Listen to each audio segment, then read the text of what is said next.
Pakistan to more than willing है to pay back all its debt, but does it have the ability to pay back its debt? That's the question. अब जो ability to pay back debt है, क्योंकि वो questionable है, because आपके मुल्क में economic activity कोई ऐसी नहीं हो रही जिससे आप कमा के और वो पैसे वापस दें, तो ऑब्वियसली आपको एक लोन उतारने के लिए दूसरा लोन साथ लेना पड़ेगा और लोकल मार्केट से डॉलर खरीदने पड़ेंगे और उसको कर कर के आप अपना डेट वापस करेंगे. इसमें जो ज़्यादा इम्पोर्टेंट चीज़ है जो कि अभी तक नज़र नहीं आ रही, वो है फिस्कल एंड मॉनेटरी डिसिप्लिन. कि गवर्नमेंट ऑफ पाकिस्तान जब तक ये दोनों चीज़ें एक्सरसाइज नहीं करेगी तो पैसे ले तो लेगी, क्योंकि इस वक्त हमारे ताल्लुकात मिडल ईस्ट में भी मुल्कों के साथ ठीक हैं, अमेरिका के साथ भी ठीक हैं, मगर वो रीपे किसी ने तो करने हैं ना.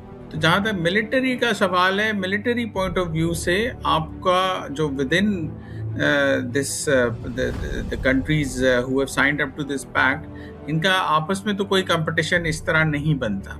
जहाँ तक मिलिट्री बेनिफिट का सवाल है, वो जैसा अभी नदीम साहब ने कहा कि पहले हम तकरीबन 10 बिलियन के डिफेंस एक्सपोर्ट्स करते थे, और now we are aiming to hit 30 billion. Already आपके जो MOU साइन हुए हैं वो आपको 30 बिलियन के होंगे. सो अगर आप 30 बिलियन कर रहे हैं, that means you tripling your export from just one sector. तो उसका ऑब्वियसली फ़ायदा तो है, और उसका सिर्फ मिलिट्री फ़ायदा या इकोनॉमिक फ़ायदा नहीं, उससे एक स्ट्रेटिजिक फ़ायदा भी है, बिकॉज वो कंट्री का डिफेंस जो है वो किसी हद तक आपके डिफेंस से ना सिर्फ लिंक हो जाता है बल्कि आप पे डिपेंडेंट भी हो जाता है. सो इन टाइम ऑफ नीड वो जो रिलेशनशिप है वो 2 वे हो जाता है, 1 वे नहीं रहता.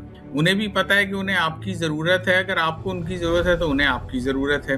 आपको ये पता ही है कि ये जो मैड डॉक्ट्रिन है, यानी कि मोदी, अमित और डोवल, उनकी कोशिश थी कि पाकिस्तान को आइसोलेट किया जाए, not only in the region but globally isolate किया जाए. ये तो उनकी सारी स्ट्रेटजी जो है वो तबाह हो जाती है once we get this kind of influence in the Middle East, जहाँ पे उनका भी बहुत ग्रोइंगली इन्फ्लुएंस ज़्यादा हो चुका हुआ था because of the UAE deals end of course साउदीज के साथ डील्स की.